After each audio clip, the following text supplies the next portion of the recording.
জয় তারা জয় বাম, হর হর মহাদেব। তো সামনেই আসছে কিন্তু শিবরাত্রির, বা আপনারা যে কোনো সোমবারে এই কাজটি করুন, প্রতিদিন কাজটি করতে পারেন। আর বাবাকে কিন্তু সোমবার ছাড়াও কিন্তু আরেকটা দিন মানা হয়, যেটা অনেকেই জানেন অনেকেই জানেন না, সেটি হচ্ছে কিন্তু শুক্রবার। বাবার সেটাও কিন্তু বার, সেই দিনেও আপনারা কিন্তু ভোলেবার পূজা অর্চনা করতে পারেন বা প্রতিদিন করুন।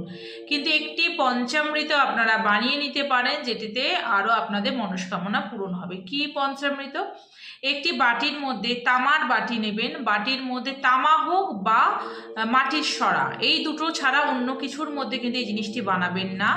সেটির মধ্যে দুধ নেবেন, দই নেবেন, ঘি নেবেন, আর তার সাথে নেবেন কেশর আর হলুদ। এই জিনিসটাকে ভালো করে মিশিয়ে নিয়ে বাবার মাথায় অর্পণ করুন। অর্পণ হয়ে যাবার পর 5টি এলাচ নেবেন, এলাচ নিয়ে নিজের মনস্কামনা জানিয়ে বাবার উপরে অর্পণ করে দেবেন। এইটি আপনারা প্রতিদিন করতে পারেন, বা সামনে আসছে শিবরাত্রি, সেই দিনেও আপনারা করতে পারেন। এটি করুন, নিশ্চয়ই উপকার পাবেন। জয় মা তারা।